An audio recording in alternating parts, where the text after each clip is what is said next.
సూర్యాపేట జిల్లా కేంద్రంలో వడ్డే ఓబన్న విగ్రహ ప్రతిష్టకు స్థలం కేటాయించాలని వడ్డేర సంఘం నాయకులు శివరాత్రి రవి, ప్రేమ్ కుమార్లు మున్సిపల్ కమిషనర్కి వినతి పత్రం అందజేసి మాట్లాడారు. వడ్డే ఓబన్న గారు జయంతి 11 జనవరి 2025 నాడు అధికారికంగా జరుపుకోవాలని మన రాష్ట్ర గవర్నమెంటు అనుమతి ఇచ్చినది. అందుకు అనుగుణంగా మన సూర్యాపేట జిల్లాలోని సూర్యాపేట మున్సిపాలిటీలో కమిషనర్ గారికి వినతి పత్రం అందజేయడం జరిగినది. అదేవిధంగా మాకు వడ్డేర కులస్తుడైన మా వడ్డే ఓబన్న గారిని విగ్రహ స్థాపన కోసం స్థలం అడగడం జరిగినది. ఇట్టి స్థలాలు రాజారాం కాలేజ్ జంక్షన్లో ఒకటి, ఖమ్మం ఎక్స్ రోడ్లో ఒకటి, కొత్త బస్టాండ్ కొడగూడ రోడ్లో రాజధాని టీ స్టాల్ ఎదురుగా జంక్షన్లో ఒకటి, మెడికల్ కాలేజీ జంక్షన్లో ఒకటి,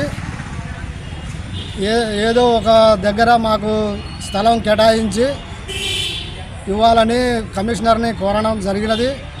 అట్టి విషయానికై కమిషనర్ గారు సానుకూలంగా స్పందించి ఇప్పుడు వచ్చే కౌన్సిల్ మీటింగ్లో అప్రూవల్ తీసుకొని అదేవిధంగా చేద్దామని చెప్పడం జరిగినది.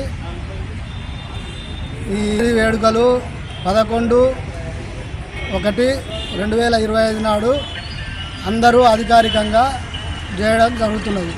సహకరించగలరని మా యొక్క మనవి. ఈ విధంగా మాకు 76 సంవత్సరాలైన స్వాతంత్రం వచ్చినా కానీ ఇప్పటి వరకు మా వడ్డేర సంఘ నాయకుని గుర్తించకపోవడం, ఇప్పుడు రాష్ట్ర గవర్నమెంటు అదేవిధంగా గుర్తించి మా వడ్డే ఓబన్న గారిని అధికారికంగా చేయాలని చెప్పడం జరిగింది. అందుకు రాష్ట్ర గవర్నమెంట్కి కూడా ప్రత్యేక కృతజ్ఞతలు తెలుపుతున్నాను. ఈ సందర్భంగా ఈ కార్యక్రమం జనవరి 11వ తారీఖు రోజున వడ్డే ఓబన్న గారి జయంతి వేడుకలను జరుపుకునేటకు రాష్ట్ర ప్రభుత్వం ప్రకటన జారీ చేయడం జరిగినది. దానికి అనుగుణంగా అన్ని జిల్లాలలో అన్ని మండల కేంద్రాలలో వడ్డే ఓబన్న గారి స్థలము విగ్రహావిష్కరణ చేయటకు స్థలము కేటాయించాలని మున్సిపాలిటీ కమిషనర్ గారికి విన్నవించడం జరిగినది.